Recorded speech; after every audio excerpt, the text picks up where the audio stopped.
اللهم انفعنا بما علمتنا وعلمنا ما ينفعنا وزدنا علما. رب اشرح لي صدري ويسر لي أمري واحلل عقدة من لساني يفقهوا قولي. سبحانك لا علم لنا إلا ما علمتنا إنك أنت العليم الحكيم. رب يسر ولا تعسر وتمم بالخير وبك نستعين. أعوذ بالله من الشيطان الرجيم. بسم الله الرحمن الرحيم. سبحان الذي أسرى بعبده ليلا من المسجد الحرام إلى المسجد الأقصى الذي باركنا حوله لنريه من آياتنا إنه هو السميع البصير. سورہ اسراء، سورۃ الاسراء،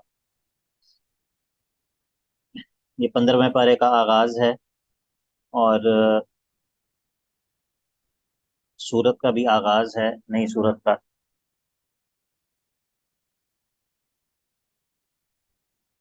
یہ سورت جو ہے یہ دو ناموں سے معروف ہے، دو ناموں سے معروف ہے۔ ایک تو اس کا نام یہ سورۃ الاسراء ہے، اور اس کا ایک دوسرا نام سورہ بنی اسرائیل ہے، سورہ بنی اسرائیل ہے۔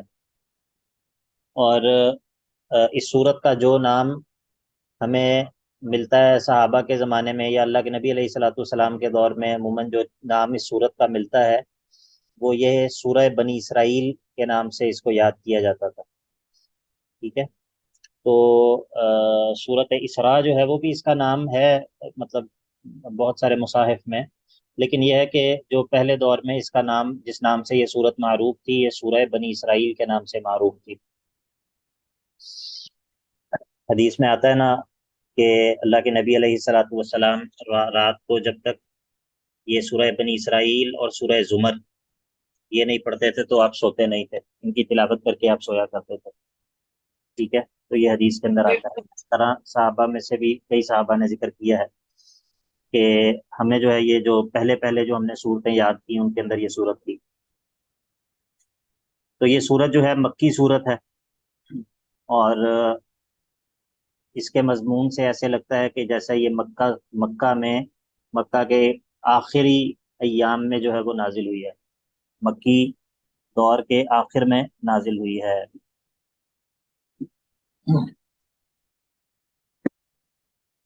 اللہ اکبر۔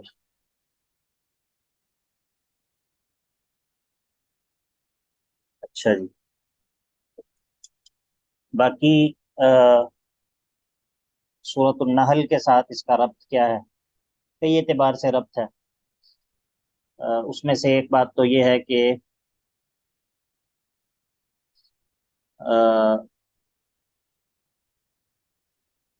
سورہ نحل کے اندر اللہ تعالیٰ نے فرمایا، آیت نمبر 113 کے اندر، وَلَقَدْ جَاءَهُمْ رَسُولٌ مِّنْهُمْ فَكَذَّبُوهُ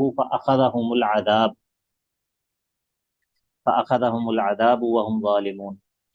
تو سورۃ النحل کے اندر اللہ تعالیٰ نے اپنے عذاب کا تذکرہ کیا، تو اب اس سورت کے اندر اللہ تعالیٰ اسباب عذاب کا ذکر کرے گا۔ اسباب عذاب یعنی کہ وہ کون سے اسباب ہیں جن کی وجہ سے عذاب آتا ہے۔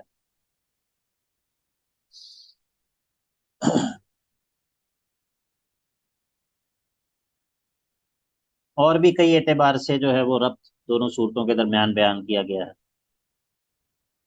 مثال کے طور پر پچھلی صورت کے اختتام پہ کیا کہا گیا؟ وَاصْبِرْ وَمَا صَبْرُكَ إِلَّا بِاللَّهِ وَلَا تَحْزَنْ عَلَيْهِمْ وَلَا تَكُ فِي ضَيْقٍ مِّمَّا يَمْكُرُونَ۔ اے نبی علیہ الصلوۃ والسلام صبر کیجئے، وَمَا صَبْرُكَ إِلَّا بِاللَّهِ، اور آپ کا صبر تو نہیں ہے مگر اللہ کی توفیق سے، وَلَا تَحْزَنْ عَلَيْهِمْ، اور ان کافروں پر جو ہے وہ غمگین مت ہوں، وَلَا تَكُ فِي ضَيْقٍ مِّمَّا يَمْكُرُونَ، اور آپ جو ہے وہ تنگی میں مت پڑیں ان لوگوں کے مکر اور چالوں کی وجہ سے، کیونکہ ان اللہ مع الذین اتقوا، اللہ تعالیٰ کی معیت خاصہ ان لوگوں کو حاصل ہوتی ہے جو متقی ہوتے ہیں، والذین هم محسنون، اور جو لوگ محسن ہوتے ہیں ان کو اللہ تعالیٰ کی معیت خاصہ جو ہے وہ حاصل ہوتی ہے۔ تو اللہ کے نبی علیہ الصلوۃ والسلام آپ صبر کیجئے اور آپ غمگین مت ہوں، سبحان الذي اسرا بعبده ليلا من المسجد الحرام الى المسجد الاقصى الذي باركنا حوله. کس کو سمجھ آیا یہ ربط کس کو سمجھ آیا یہ؟ جی کس کو یہ ربط سمجھ میں آیا ہے؟ عرفان قیوم بھائی آئے ہیں کلاس میں؟ عرفان بھائی کیسے ہیں؟ ٹھیک ہیں؟ جی الحمدللہ شیخ. ہاں آج نا میں وہ پرانا سن رہا تھا اپنا. ہم نے جب پچھلی دفعہ سورہ اسراء پڑھی تھی نا، تو اس کی میں ریکارڈنگ سن رہا تھا آج. ٹھیک ہے، تو اس میں بھی ماشاءاللہ آپ جو ہے نا وہ بڑے نمایاں نظر آ رہے تھے. ٹھیک ہے، تو میں یاد کر رہا تھا، میں نے کہا کہ آج جو ہے وہ سارے سوال عرفان بھائی سے کرنے ہیں کیونکہ وہ دوسری دفعہ پڑھ رہے ہیں سورہ. جی احسان جی. جی سر، میں کہنا چاہ رہا تھا کہ اس میں پچھلی میں صبر کا ذکر تھا، تو اس میں رسول اللہ صلی اللہ علیہ وسلم کو یقین دلایا گیا اور سیر کروا کر، ہاں یعنی کہ یعنی کہ یہ نشانیاں دکھا کر. اللہ کے نبی علیہ الصلاۃ والسلام کو ثابت قدم رکھنا اور آپ کو تسلی دینا، اور آپ کو یعنی کہ آپ کے صبر کے اوپر یہ چیز آپ کے لیے معاون تھی نا، کہ اللہ تعالیٰ نے آپ کو جو ہے وہ آ، یہ ساری چیزیں دکھائیں. صبر جو ہے وہ کس چیز سے حاصل ہوتا ہے؟ صبر جو ہے اس کا تعلق کون سے قلبی عبادت سے ہے؟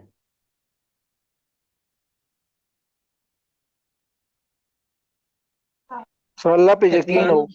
یقین. مال القلوب سے ہے سر. جی سر. یقین یقین سے اس کا تعلق ہے. جی جی صبر کا جی تعلق سر. یقین کے ساتھ ہے. تو ظاہر ہے کہ جب ایک چیز جب اللہ تعالیٰ جو ہے وہ خود ایک چیز دکھائیں، ٹھیک ہے، انسان کو ایک ہوتا ہے ایک چیز بتانا اور ایک ہوتا ہے ایک چیز دکھانا. تو اللہ کے نبی علیہ الصلاۃ والسلام کو جب اللہ تعالیٰ نے یہ ساری چیزیں دکھائیں واقعہ اسراء و معراج کے ذریعے، تو اس کے ذریعے کیا ہوا ہوگا؟ اللہ کے نبی علیہ الصلاۃ والسلام کا یقین جو ہے وہ اور بھی بڑھ گیا ہوگا. ٹھیک ہے، اللہ کے پہلے بھی آپ یقین کے اعلیٰ مراتب پر فائز تھے، لیکن ظاہر ہے کہ یقین کے بھی مراتب ہوتے ہیں. یقین ہر یقین جو ہے وہ ایک مرتبے کا نہیں ہوتا. ٹھیک ہے، انبیاء کو بھی یقین بڑھانے کی ضرورت ہوتی ہے.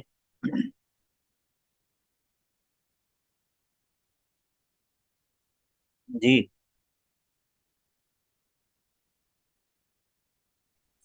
سر جیسے حضرت ابراہیم کی مثال ہے، انہوں نے بھی یہ کہا تھا نا کہ میرا اس چیز پہ ایمان تو ہے اور زیادہ سیٹسفیکشن یا ایک چیز کا اور پختہ ہو جانا. جی اوبیسلی ان کو بھی اس چیز کی تو ہے نا، اللہ پہ یقین تو ہے لیکن ایک اس میں اور زیادہ اوپر چلا جاتے ہیں. جی. ٹھیک ہے، تو جب اللہ کے نبی علیہ الصلاۃ والسلام کو اللہ تعالیٰ نے خود جو ہے یہ سب چیزیں دکھا دیں، تو اس کے ذریعے کیا ہوا؟ جب آیات اللہ تعالیٰ نے یہ آیات ان کو خود سیر کرا کے دکھا دیں، تو اس کے نتیجے میں کیا ہوا؟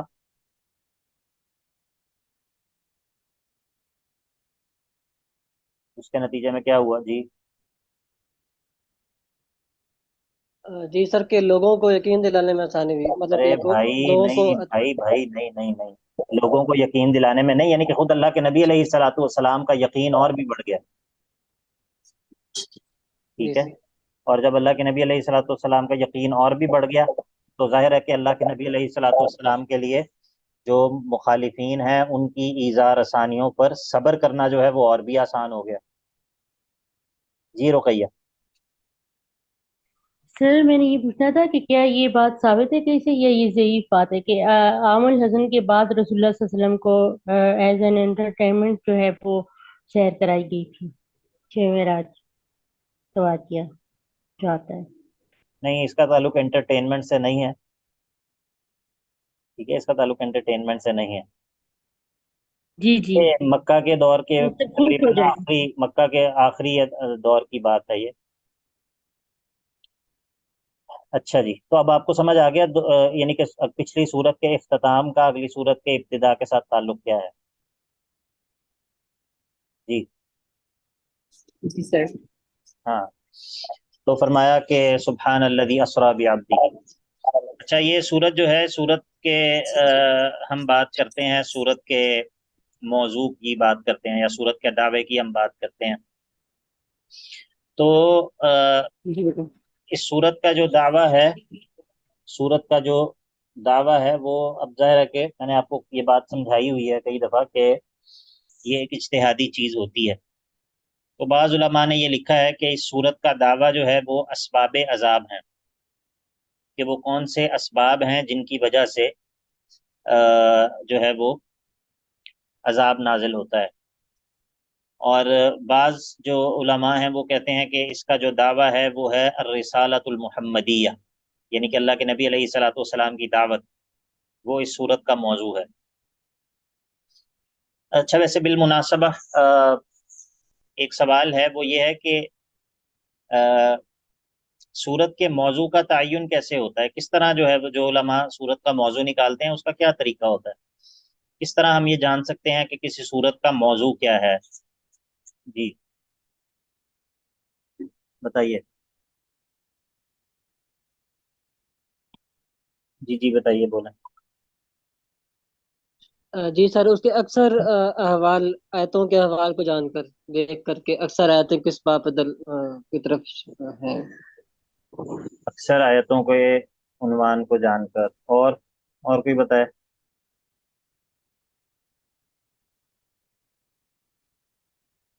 جی سر سینٹرل جو اس کا ہوگا مضمون، ہاں، لیکن یہ کیسے پتہ جس کے چلے ارد گا کہ گرد صورت گھوم رہی ہوگی. یہی تو بات ہے نا کہ اس کا کس طرح پتہ چلے گا؟ یہ کسی آیت میں تو نہیں لکھا ہوگا کہ اس صورت کے یہ صورت جو ہے وہ اس چیز کے ارد گرد گھوم رہی ہے. اس کو جاننے کے لیے کیا کیا؟ اس میں جو ہے میکسیمم جس چیز کو ڈسکس کیا گیا ہے، ہاں جس لیکن پوائنٹ پہ زیادہ زور دیا گیا ہے، ہاں تو یہ اس کے لیے مختلف جو ہے نا، وہ کوئی ایسا نہیں ہے کہ کوئی خاص اس کی ایکویشن ہے، لیکن یہ ہے کہ مختلف طریقے ہوتے ہیں اس کو جاننے کے. مثال کے طور پر کسی بھی صورت کا جو ابتدائی حصہ ہوتا ہے، بالکل ابتدائی جو صورت کا، جس کو افتتاح کہتے ہیں، صورت کا بالکل جو اس کا سٹارٹنگ ہوتی ہے صورت کی، عموماً اس کے اندر کوئی نہ کوئی ایسا اشارہ موجود ہوتا ہے جو صورت کے دعوے اور موضوع کی طرف اشارہ کر رہا ہوتا ہے. یا پھر جو کسی صورت کا اختتام ہوتا ہے، صورت کا بالکل جو اختتامی حصہ ہوتا ہے، اس میں بھی بعض دفعہ جو ہے وہ اشارہ ہوتا ہے صورت کا، یعنی کہ وہ صورت کا نا پورا خلاصہ ہوتا ہے جو صورت کا اختتام ہوتا ہے. تو ادھر سے بھی بعض دفعہ جو ہے وہ اندازہ لگ جاتا ہے. اور اسی طرح ایک طریقہ یہ ہوتا ہے کہ پوری صورت کا استقراء کیا جائے کہ ہر آیت جو ہے نا اس کے مقاصد کو الگ نکالا جائے. مطلب انسان ایک کاغذ لے لے اور صورت کی ہر آیت کو پڑھے اور اس کے اندر کیا ہے، اس آیت کا عنوان کیا ہو سکتا ہے، اس کو لکھتا جائے. ٹھیک ہے، اس طرح جب اس کے سامنے پوری صورت کی جو آیات ہیں ان کے عناوین آ جائیں تو پھر وہ ان کے اندر غور کرے کہ ان تمام عناوین کو یعنی کہ کون سی چیزیں جو ان سب کے اندر کامن ہے یا ان کے درمیان رابط کیا ہے، ان تمام عناوین کو کس عنوان کے نیچے جمع کیا جا سکتا ہے. ٹھیک ہے، تو یہ ایک اس طرح کی چیز ہوتی ہے. مختلف اس کے طریقے ہوتے ہیں. صورت میں تدبر کر کے مختلف طریقوں سے اس نتیجے تک پہنچا جاتا ہے. ایک طریقہ یہ بھی ہوتا ہے کہ سورت کا جو نام، جس نام سے سورت مشہور ہوتی ہے ابتدا میں، جس نام سے سورت اپنی ابتدا میں مشہور ہوتی ہے بالکل، اس سے بھی بعض دفعہ اشارہ مل جاتا ہے سورت کے مرکزی موضوع کی طرف. مثال کے طور پہ جس طرح ہم نے پچھلی سورت کے اندر بات کی تھی کہ سورت النحل کا ایک اور نام کیا تھا؟ نام سورت النعم. ٹھیک ہے، نعمتوں والی سورت. تو ظاہر ہے کہ اس طرح بعض دفعہ سورت کے نام سے بھی جو ہے وہ اندازہ ہو جاتا ہے سورت کے مرکزی موضوع کا. تو بہرحال یہ بات جو ہے وہ ضمنی طور پر آ گئی. تو اب یہ جو سورت الاسراء ہے، اس کے بارے میں بعض لوگ کہتے ہیں کہ اس کا موضوع کیا ہے؟ الرسالۃ المحمدیہ، اللہ کے نبی علیہ الصلوۃ والسلام کی رسالت. ٹھیک ہے، اور بعض لوگ کہتے ہیں کہ اس کا جو موضوع ہے وہ ہے اسباب عذاب، عذاب کے اسباب جو ہے نا وہ اس کا موضوع ہے. تو اسی طرح جو ہے وہ اور بھی مختلف مقاصد جو ہے وہ علماء نے بیان کیے ہیں. باقی جو یہ بات ہو گئی ہے کہ اس کے خصائص میں سے ہے کہ اللہ کے نبی علیہ الصلوۃ والسلام اس کو ہر رات تلاوت فرماتے تھے. اور اسی طرح یہ بات بھی ہو گئی کہ یہ ابتداء نازل ہونے والی صورتوں میں ہے. مکہ کے اندر جو صورتیں نازل ہوئی، اس لیے عبداللہ بن مسعود رضی اللہ عنہ کہتے ہیں نا کہ سورہ بنی اسرائیل، کہف، مریم، طٰہٰ اور انبیاء جو ہیں یہ وہن من العتاق الاولی وہن من التلادی. ٹھیک ہے، یہ میری پرانی مجھے جو میں نے شروع میں جو صورتیں یاد کی تھیں اور سیکھی تھیں مکہ میں، یہ ان میں سے ہے. تو اس کو سورۃ الاسراء بھی کہتے ہیں، سورہ بنی اسرائیل بھی کہتے ہیں. باقی جو اس کے اندر اسباب عذاب بیان ہوئے ہیں عذاب کے جو اسباب بیان ہوئے ہیں بنیادی طور پر وہ چار ہیں.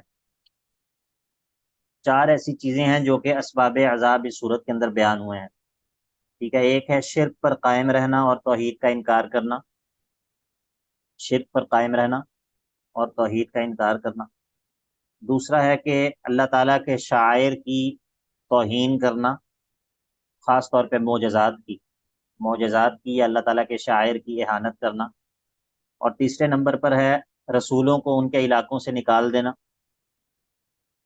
اور چوتھے نمبر پر ہے کہ انبیاء کا استہزاء کرنا. ٹھیک ہے. یہ چار اسباب، عذاب کے چار اسباب اس صورت کے اندر ذکر ہوئے ہیں. جی امجد بھائی کیا سوال ہے؟ شیخ صاحب یہ جو صورت لفظ ہے اس کا لفظی مطلب کیا ہوتا ہے؟ یہ کہتے ہیں باؤنڈری کو، سورتن. ٹھیک ہے. باؤنڈری کو کہتے ہیں، کسی چیز کی جو باؤنڈری ہوتی ہے. ٹھیک ہے. تو معنوی طور پر گویا کہ ایک جو صورت ہوتی ہے وہ آیات کا ایک مجموعہ ہوتی ہے نا.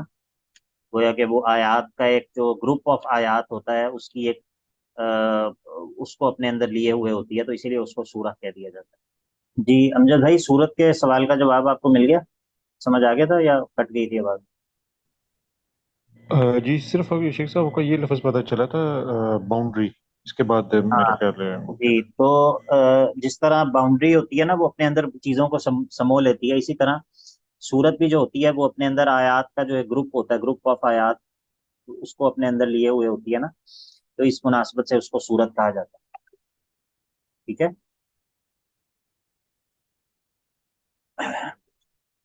جزاک اللہ شیخ صاحب. بارک اللہ فیک. اچھا جی.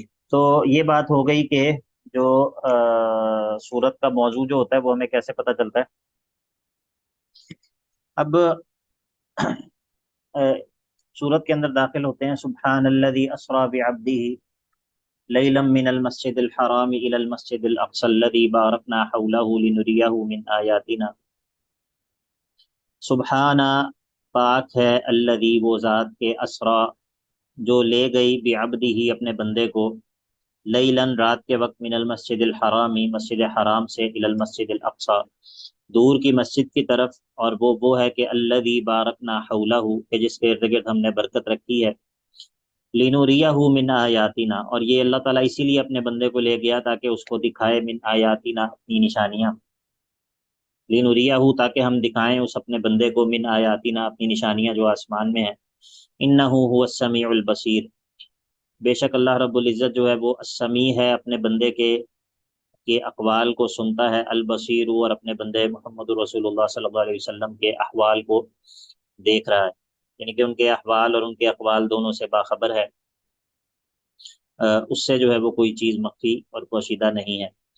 یہاں پر جو ہے وہ اللہ رب العزت نے اپنی پاکی بیان کی ہے اس بات پر، اور اپنا یہ وصف بیان کیا ہے کہ اللہ رب العزت اپنے بندے کو اسرا رات کے وقت لے گیا اپنے بندے کو. ٹھیک ہے. تو بعبدہ ہی اپنے بندے کو، یہ جو عبد کا لفظ ہے یہ روح اور جسم دونوں کے مجموعے پر بولا جاتا ہے، روح اور جسم دونوں کے مجموعے پر بولا جاتا ہے. اسی لیے یہ بات کرنا درست نہیں ہے کہ جو اسراء اور معراج ہیں یا جو معراج ہے وہ روح کو کروایا گیا ہے، جسم کو نہیں کروایا گیا، یا یہ تو خواب کے اندر ہوا ہے. ٹھیک ہے. یہ درست نہیں ہے. تو یہ یعنی کہ یہ بات ویسے بھی درایت کے اعتبار سے بھی درست نہیں ہے کہ اگر اللہ کے نبی علیہ الصلاۃ والسلام نے مخالفین کو یہ بتایا کہ میں خواب میں یہ سب کچھ دیکھ کے آیا ہوں، تو اس کے اوپر تو انکار کرنا جو ہے وہ بنتا ہی نہیں تھا. ٹھیک ہے. آپ لوگ خواب میں کیا کچھ کر لیتے ہیں، خواب میں تو انسان جو ہے وہ کچھ بھی کر سکتا ہے. تو کبھی ایسا ہوا ہے کہ آپ کسی کو اپنا خواب سنائیں اور وہ کہے کہ نہیں بھائی یہ تو میں مان ہی نہیں سکتا کیونکہ یہ پاسبل ہی نہیں ہے. ٹھیک ہے. تو خواب جو ہے وہ خواب کے اندر تو کوئی قید نہیں ہے نا، خواب کے اندر تو کچھ بھی ہو سکتا ہے. تو جو مخالفین کا انکار تھا، مخالفین کا اس بات پر استہزاء کرنا تھا، یہ خود اس بات کی دلیل ہے کہ یہ جو واقعہ اسراء اور معراج ہے یہ نیند میں، خواب کی حالت میں، خواب کا سفر نہیں ہے. نہ ہی ایسا ہے کہ جسم کے بجائے روح کو جو ہے وہ کروایا گیا ہے، بلکہ یہ روح اور جسم دونوں کے مجموعے کو کروایا گیا ہے. باقی اسرا کا جو لفظ ہے اس کا معنی ہوتا ہے رات کے وقت چلنا، رات کے وقت لے کر چلنا کسی کو. تو آگے جو ہے وہ الگ سے لیلن بھی کہا ہے، آگے الگ سے لیلن کا بھی لفظ استعمال کیا ہے، سبحان الذی اسرا بعبدہ لیلن من المسجد الحرامی. تو اس میں یہ اس کو کہتے ہیں تجرید. عربی زبان کے اندر یہ کام ہوتا ہے کہ ایک لفظ کو کسی معنی سے خالی کر لینا، ایک لفظ کو اس کے بعض معنی سے خالی کر لینا. تو اسرا کا معنی پھر ہم نے کیا ہے کہ لے جانا، اور لیلن جو ہے اس کا معنی الگ سے کیا ہے. من المسجد الحرام الى المسجد الاقصی، مسجد حرام سے مسجد اقصی کی طرف. مسجد حرام سے مراد جو ہے وہ کیا ہے، اس میں اہل علم کا اختلاف ہے. بعض لوگ تو یہ کہتے ہیں کہ مسجد حرام سے بیت اللہ کے اندر جو مطاف ہے، مطاف کے اندر جو حجر ہے حتیم کے پاس، اس جگہ سے جو ہے وہ اللہ کے نبی علیہ الصلوۃ والسلام کو لے کے جایا گیا ہے.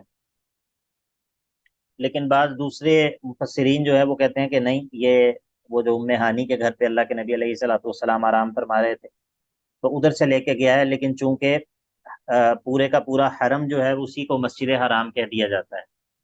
ٹھیک ہے، پورے کا پورا حرم جو ہے اسی کو مسجد حرام کہہ دیا جاتا ہے. تو یہ مسجد حرام سے مراد یہاں پر کیا ہے، اس میں کچھ علماء کا اختلاف ہے. بعض کہتے ہیں کہ اس سے خاص وہ جو مسجد کا صحن ہے وہ مراد ہے، اور بعض کہتے ہیں کہ نہیں، یہ چونکہ ام ہانی کے گھر سے آپ کو لے کے جایا گیا ہے تو اس سے مراد جو ہے وہ کیا ہے، اس سے مراد حرم ہے.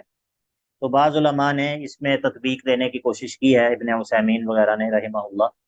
تو لیکن وہ کوئی بات اتنی دل کو لگتی نہیں ہے. وہ کہتے ہیں کہ پہلے ادھر سے ادھر لے کے جایا گیا اور پھر وہاں سے جو ہے وہ آسمان پہ لے کر جایا گیا. تو یہ بعض علماء نے ان دونوں کے درمیان ربط دینے کی اور جو ہے وہ دونوں میں جوڑ ڈالنے کی کوشش کی ہے، دونوں کو اکٹھا کرنے کی کوشش کی ہے. بہرحال مسجد الحرام الی المسجد الاقصی الذی بارکنا حولہ، مسجد اقصی، اقصی کہتے ہیں دور کے کنارے کو، اور اس کو اسی لیے مسجد اقصی کہا جاتا تھا کیونکہ اس سے آگے اور کوئی مسجد نہیں تھی پہلے اس دور میں. الذی بارکنا حولہ، یہ وہ علاقہ ہے کہ جس کے ارد گرد ہم نے برکت رکھی ہے. یہ شام کی سرزمین ہے، یہ فلسطین تو اب ہم اس کو کہتے ہیں نا، ورنہ یہ سارے کا سارا علاقہ قدیم شام کا علاقہ ہی ہے، اور بڑا بابرکت علاقہ ہے. اس کی زمین بڑی زرخیز ہے، اور بڑی جو ہے وہ سرسبز اور بڑی زبردست جگہ ہے، بہت زرخیز علاقہ ہے. تو بارکنا حولہ سے یہ بھی مراد ہو سکتا ہے اس علاقے کی جو ظاہری خوشحالی ہے، اور اس سے مراد یہ بھی ہو سکتا ہے کہ اس علاقے میں جو اللہ تعالیٰ نے انبیاء کی سرزمین اس کو قرار دیا ہے نا، بہت سارے انبیاء کی سرزمین ہے وہ شام، اور یہ جو عراق کا علاقہ شام، اور یہ فلسطین کا علاقہ اردن، یہ سارے کا سارا جو ہے یہ انبیاء کی سرزمین ہے. یہاں پر بہت زیادہ انبیاء آئے ہیں، اور یہاں پر ظاہر ہے کہ جب انبیاء وہاں پر آئے ہیں تو یہ اس زمین کے بابرکت ہونے کے لیے کافی ہے. تو الذی بارکنا حولہ لنریہ من آیاتنا، تاکہ ہم ان کو اپنی نشانیاں دکھائیں، جو آسمان کی نشانیاں، آسمان میں موجود نشانیاں ہیں. بلاد شام، نام بلاد شام، اللہ اکبر.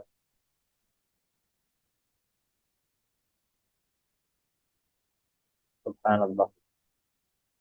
یہ مسلمانوں کی جو ہے نا وہ ہے، مسلمانوں کی ہماری امت کا جو ہے نا وہ یعنی کہ بہت ہی قیمتی علاقے ہیں یہ والے سارے جو علاقے ہیں.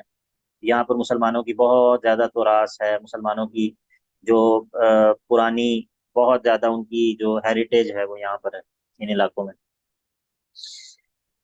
تو فرمایا کہ لنریہ من آیاتنا، تاکہ ہم اس کو اپنی آیات جو ہے وہ دکھائیں. لنریہ من آیاتنا، تاکہ ہم اسے اپنے بندے کو اپنی آیات جو ہے وہ دکھائیں. یہاں پر جو ہے وہ اس سے مراد آسمان میں موجود نشانیاں ہیں. ٹھیک ہے، آسمان میں موجود نشانیاں مراد ہیں، کیونکہ جو زمین میں موجود نشانیاں ہیں وہ تو اللہ کے نبی علیہ الصلوۃ والسلام کو الگ سے اللہ رب العزت نے جو ہے وہ دکھائی تھی. صحیح مسلم کے اندر حدیث ہے نا کہ ان اللہ زوالی الارض فرأیت مشارقها ومغاربها، اللہ تعالیٰ نے میرے لیے زمین کو سمیٹ دیا اور پھر میں نے اس کا مشرق کو بھی دیکھا اور مغرب کو بھی دیکھا. تو زمین کے اندر جو اللہ تعالیٰ کی نشانیاں ہیں وہ اللہ تعالیٰ نے اپنے نبی کو دکھائی ویسے ہی. اور یہ جو اسراء اور معراج کا سفر ہے یہ اللہ تعالیٰ نے لنریہو من آیاتنا، یہ بھی اپنی آیات اور اپنی نشانیاں. یہاں پر آیات سے کون سی آیات مراد ہیں؟ کون پوچھ رہا تھا اس دن آیات کے بارے میں، کتنی قسم کی آیات ہوتی ہیں؟ امجد بھائی آپ نے پوچھا تھا.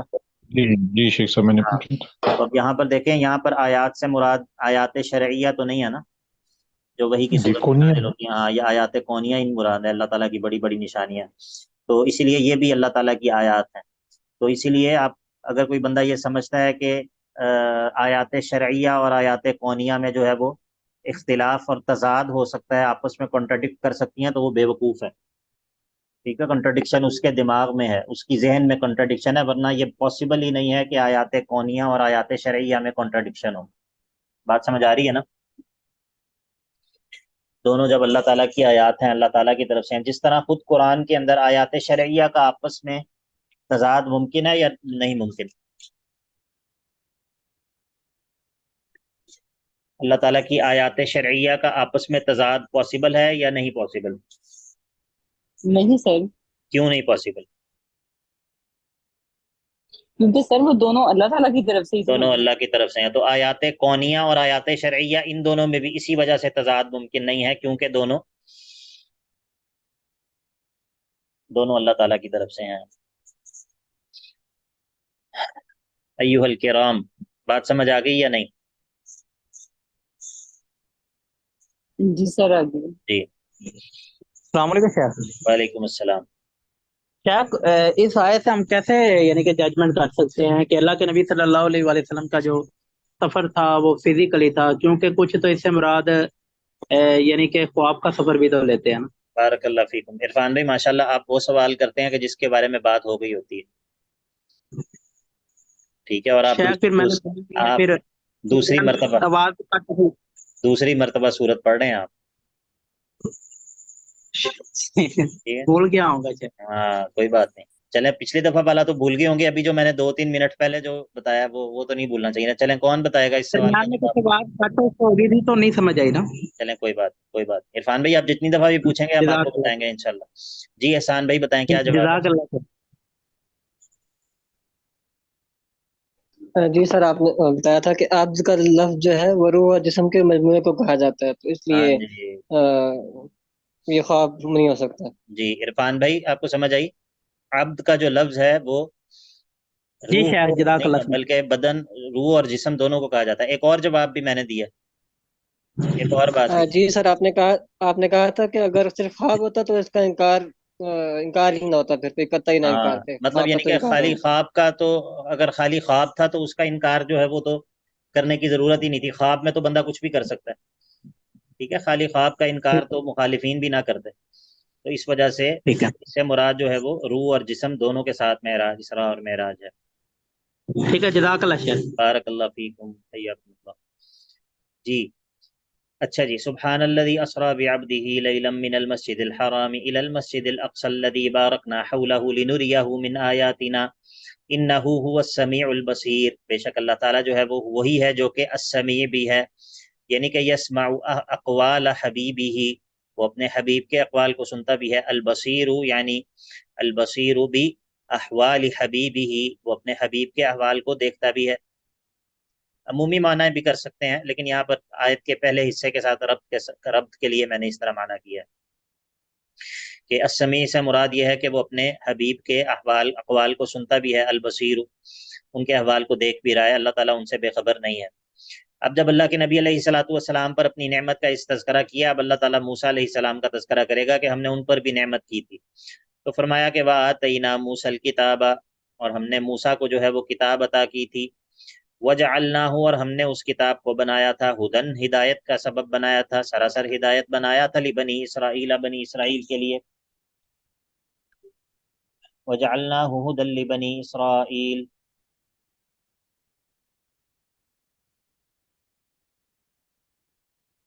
وَجَعَلْنَاهُ هُدًى لِبَنِي إِسْرَائِيلَ.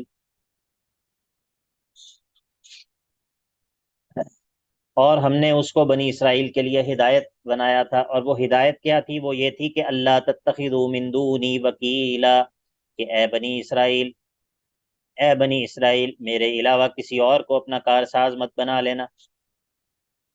میرے علاوہ کسی اور کے سپرد اپنے معاملات کو مت کر لینا، میرے علاوہ کسی اور کو اپنا کارساز مت پکڑ لینا، بنا لینا۔ وہ ہدایت یہ تھی۔ ذریۃ من حملنا مع نوح، یا ذریۃ من حملنا مع نوح، اے ذریت ان لوگوں کی کہ جن کو ہم نے نوح کے ساتھ اٹھایا، انہ کان عبدا شکورا، بنی اسرائیل کو ہی خطاب ہے۔ اے ذریت ان لوگوں کی کہ جن کو ہم نے نوح کے ساتھ اٹھا لیا تھا، نوح کے ساتھ جن کو اٹھایا تھا کشتی میں، بنی اسرائیل کو ظاہر ہے کہ نوح علیہ السلام کے ساتھ جو لوگ بچ گئے تھے، پھر یہ انہی کی آگے نسلیں ہیں، بنی اسرائیل بھی۔ تو فرمایا ذریت من حملنا مع نوح، یعنی کہ یا ذریت من حملنا مع نوح، اے ذریت ان لوگوں کی کہ جن کو ہم نے نوح کے ساتھ کشتی میں اٹھایا تھا، اور نوح جو ہے وہ انہ کان عبدا شکورا، نوح جو ہے وہ ہمارا بہت ہی شکر گزار بندہ تھا، بہت ہی شکر گزار بندہ تھا، شکورا، شکور،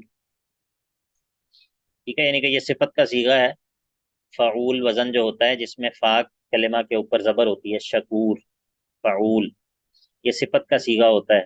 اس کا معنی ہوتا ہے کہ جو بندہ جو کہ شکر جس کی صفت لازمہ بن گئی ہو، ٹھیک ہے، یعنی کہ اگر میں آپ کا ایک دفعہ شکریہ ادا کرتا ہوں تو مجھے شکور نہیں کہہ سکتے، میں شاکر ہو سکتا ہوں آپ کا ایک دفعہ شکریہ ادا کرنے سے لغوی اعتبار سے، لیکن شکور اس شخص کو کہا جائے گا کہ شکر جو ہے وہ جس کی صفت لازمہ بن گئی ہو، اس سے جدا نہیں ہوتی، ہر وقت وہ شکر کی کیفیت جو ہے وہ اس کی لازمی صفت بن گئی ہو، ٹھیک ہے۔ انہ کان عبدا شکورا، ٹھیک ہے جی۔ تو کل بھی ہم نے یہ بات کی تھی شاکرا لانعمہ کے اندر، کہ جو انبیاء کے احوال ہیں ان میں تأمل جو ہے وہ بہت ضروری ہے، انبیاء کے احوال میں تأمل، خاص طور پہ اعمال القلوب کے حوالے سے، کہ انبیاء کن چیزوں کے ذریعے اللہ تعالیٰ کا تقرب حاصل کرتے تھے، اللہ تعالیٰ کی طرف سفر جو ہے وہ، اللہ تعالیٰ کی طرف سفر کا معنی سمجھتے ہیں آپ لوگ؟ السیر الی اللہ، اللہ کی طرف سفر، جی، جی سر، اسی معرفت کا سفر، اسی معرفت اور اس کے اس کی معرفت، السیر الی اللہ، السیر الی اللہ یکون بالقلوب لا بالاقدام، السیر الی اللہ یکون بالقلوب لا بالاقدام، جو اللہ تعالیٰ کی طرف سفر ہے وہ کس طرح طے ہوتا ہے، کس چیز کے ذریعے طے ہوتا ہے؟ بالقلوب دلوں کے، لا بالاقدام، قدموں کے ذریعے طے نہیں ہوتا بلکہ دلوں کے ذریعے طے ہوتا ہے، ٹھیک ہے، دلوں کی اور ٹچنے کے ذریعے۔ دلوں کے ذریعے، تو پھر وہ سفر جو ہے وہ ان چیزوں کے ذریعے، ان اعمال القلوب کے ذریعے انسان جو ہے وہ اللہ تعالیٰ کے قریب ہوتا ہے، اللہ کی طرف جو سفر ہے وہ طے ہوتا ہے۔ تو انہی میں سے یہ ہے، شکر بھی ہے، جس کے بارے میں اللہ تعالیٰ اپنے نبی کی مدح بیان کر رہے ہیں، نوح کی، کہ انہ کان عبدا شکورا، وہ میرا شکر گزار بندہ تھا، شکر۔ وآتینا موسى الكتاب وجعلناه هدى لبني إسرائيل ألا تتخذوا من دوني وكيلا ذرية من حملنا مع نوح إنه كان عبدا شكورا وقضينا إلى بني إسرائيل في الكتاب لتفسدن في الأرض مرتين ولتعلن علوا كبيرا، یہ جو آیات ہیں ان میں لمبا چوڑا اختلاف ہے، لمبا چوڑا اختلاف، ٹھیک ہے، بہت سارے اس میں مختلف طرح سے مفسرین نے اس کی تفسیر کی ہے۔ ترجمہ پہلے کرتے ہیں، پھر انشاءاللہ اختلاف کی طرف تھوڑا سا اشارہ کروں گا، اور پھر ذکر کروں گا انشاءاللہ کہ کیا چیز زیادہ مناسب لگتی ہے، باقی واللہ عالم۔ وَقَضَيْنَا إِلَى بَنِي إِسْرَائِيلَ، ہم نے فیصلہ کیا بنی اسرائیل پر، فی الکتابی کتاب میں، کہ لَتُفْسِدُنَّ فِي الْأَرْضِ مَرَّتَيْنِ، کہ تم ضرور فساد مچاؤ گے زمین میں 2 مرتبہ، وَلَتَعْلُنَّ عُلُوًّا كَبِيرًا، اور تم سرکشی کرو گے بڑی سرکشی۔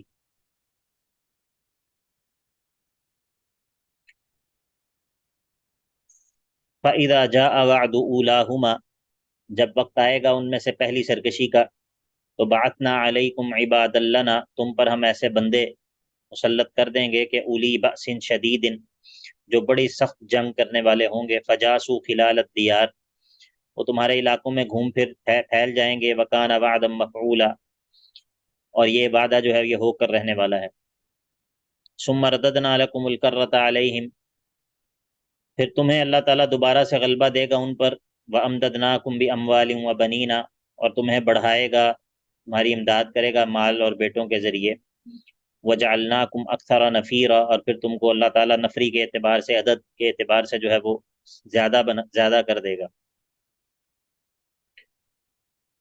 ان احسنتم احسنتم لانفسکم، اگر تم اچھائی کرو گے تو اچھائی اپنے لیے ہی کرو گے، اپنے نفس کے لیے ہی کرو گے، اس کا فائدہ تمہیں ہی ہوگا۔ وَإِنْ أَسَأْتُمْ، اور اگر تم برائی کرو گے تو فَلَهَا، اس کا جو وزر اور اس کا جو گناہ ہے وہ بھی تمہارے نفس پر ہی ہوگا۔ فَإِذَا جَاءَ وَعْدُ الْآخِرَةِ، اور جب دوسرا وعدہ آئے گا، دوسرے وعدہ کا وقت آئے گا، تو لِيَسُوءُوا وُجُوهَكُمْ، وہ لوگ جو ہے وہ تمہارے تاکہ وہ تمہارے چہروں کو جو ہے وہ بگاڑ دیں، وَلِيَدْخُلُوا الْمَسْجِدَ كَمَا دَخَلُوهُ أَوَّلَ مَرَّةٍ، تو اور جس طرح وہ پہلے داخل ہوئے تھے اسی طرح وہ مسجد میں داخل ہو جائیں، مسجد سے مراد فلسطین ہے۔ وَلِيُتَبِّرُوا مَا عَلَوْا تَتْبِيرًا، اور وہ تباہ کر دیں وہ تمام چیزیں جو کہ تم نے تیار کی ہیں، جو تم نے بنائی ہیں۔ یہ جو آیات ہیں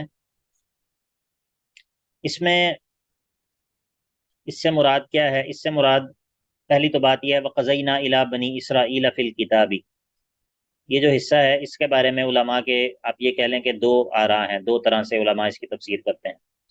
بعض تو یہ کہتے ہیں کہ وَقَضَيْنَا سے مراد ہے کہ ہم نے قضاء و قدر میں فیصلہ کر دیا بنی اسرائیل کے بارے میں، اور پھر فی الکتابی سے مراد جو ہے وہ لوح محفوظ ہو جائے گی۔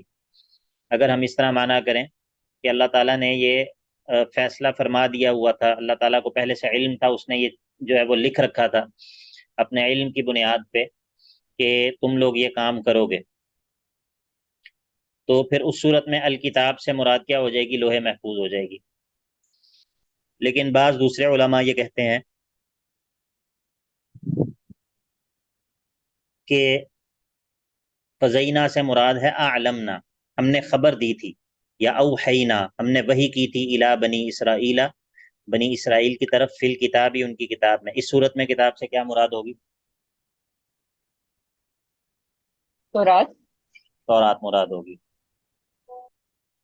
اچھا جی، وَقَضَيْنَا إِلَىٰ بَنِي إِسْرَائِيلَ فِي الْكِتَابِ لَتُفْسِدُنَّ فِي الْأَرْضِ مَرَّتَيْنِ، کہ تم ضرور بالضرور زمین میں دو مرتبہ فساد جو ہے وہ مچاؤ گے۔ اب یہ بعض لوگ یہ کہتے ہیں، بعض مفسرین کا یہ کہنا ہے کہ یہ جو معاملات، یہ دونوں فساد ہیں، یہ اللہ کے نبی علیہ الصلوۃ والسلام کی بعثت سے پہلے کی، بلکہ عیسیٰ علیہ السلام سے بھی پہلے کی بات ہے۔ ٹھیک ہے، یہ ایک جو ہے وہ زکریا علیہ السلام کا قتل، اور پھر اس کے بعد یحییٰ علیہ السلام کا جو قتل ہے، وہ اس سے یہ دو مراد لیتے ہیں، دو انبیاء کا قتل۔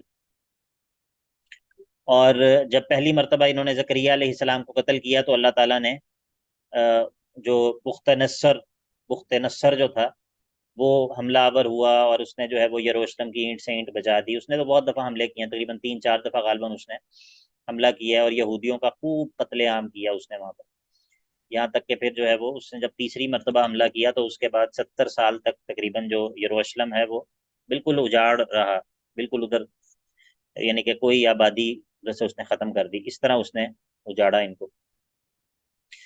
تو بعض لوگ یہ کہتے ہیں کہ یہ جو دو فساد ہیں اس سے مراد وہ فساد ہیں، ٹھیک ہے، جو اللہ کے نبی علیہ الصلوۃ والسلام کی بعثت سے پہلے کے واقعات ہیں۔ اور فَإِذَا جَاءَ وَعْدُ أُولَاهُمَا، جب ان میں سے پہلے فساد کا وقت آیا تو بَعَثْنَا عَلَيْكُمْ عِبَادًا لَنَا، تو پھر ہم نے تم پر جو ہے وہ اپنے ایسے بندے، یہاں پر پھر وہ کہتے ہیں کہ اپنے بندے سے مراد یہاں پر یہ شرعی طور پر بندے مراد نہیں ہے، بلکہ اللہ تعالیٰ کے جو یعنی کہ اگرچہ وہ اللہ تعالیٰ کی اطاعت گزار نہ ہوں تو ان کو بھی عبادًا لنا کہہ دیا جاتا ہے لام کے ساتھ، ٹھیک ہے۔ تو وہ کہتے ہیں کہ اس سے مراد بخت نصر اور اس کی فوج ہے، اولی بأس شدید، جو کہ بڑے طاقتور لوگ تھے، فجاسوا خلال الدیار، اور وہ تمہارے علاقوں میں پھیل گئے، اور وکان وعدا مفعولا، یہ چیز ہو کر رہنی تھی۔ ثم رددنا لكم الكرة عليهم وامددناكم باموال وبنين وجعلناكم اكثر نفيرا، پھر جو ہے وہ دوبارہ سے جو یہ بنی اسرائیل تھے، ان کو اللہ تعالیٰ نے دوبارہ سے طاقت دی، قوت دی، لیکن پھر جب دوبارہ سے انہوں نے اسی طرح کی حرکت کی جس کو فساد سے تعبیر کیا گیا ہے، تو دوبارہ سے جو ہے وہ لوگ ان کے اوپر حملہ آور ہوئے اور ان کی جو ہے وہ اینٹ سے اینٹ بجا دی۔ تو بہرحال ایک یہ تعبیر ہے۔ بعض علماء کا یہ کہنا ہے، بعض معاصرین میں سے بعض علماء یہ کہتے ہیں کہ اس سے مراد جو ہے وہ یہ ماضی کے گزرے ہوئے واقعات نہیں ہیں، بلکہ اس سے مراد جو ہے وہ اللہ کے نبی علیہ الصلاۃ والسلام کی بعثت اور اس کے بعد کے واقعات مراد ہیں۔ تو ان میں سے جو ہے وہ وَقَضَيْنَا إِلَىٰ بَنِي إِسْرَائِيلَ فِي الْكِتَابِ لَتُفْسِدُنَّ فِي الْأَرْضِ مَرَّتَيْنِ، تو اس میں سے جو پہلا فساد ہے یہ ان کا اللہ کے نبی علیہ الصلاۃ والسلام کی بعثت اور اس سے متعلق، اس سے جو متصل ادوار ہیں، جس میں اللہ کے نبی علیہ الصلاۃ والسلام کو قتل کرنے کی کوشش، آپ کی مخالفت، آپ کو زہر دینے کی کوشش، آپ کے اوپر جو ہے وہ ایک چکی کا پارٹ گرا کے آپ کو شہید کرنے کی کوشش، اور بھی کئی اعتبار سے مسلمانوں کے ساتھ غداری وغیرہ، یہ ساری چیزیں جو ہیں یہ جو ہے وہ کیا تھیں، یہ ان کا پہلا فساد تھا۔ اور پھر جو ہے وہ فَإِذَا جَاءَ بَعْدُ أُولَاهُمَا بَعَثْنَا عَلَيْكُمْ عِبَادًا لَنَا أُولِي بَأْسٍ شَدِيدٍ فَجَاسُوا خِلَالَ الدِّيَارِ، تو اس سے مراد وہ ہے کہ جب مسلمانوں نے بیت المقدس جو ہے وہ ان سے چھین لیا تھا، ٹھیک ہے، اس سے مراد یہ ہے۔ کتنی مرتبہ بیت المقدس چھینا گیا ہے ان سے، یہود سے، تاریخ میں، ہماری اسلامی تاریخ میں؟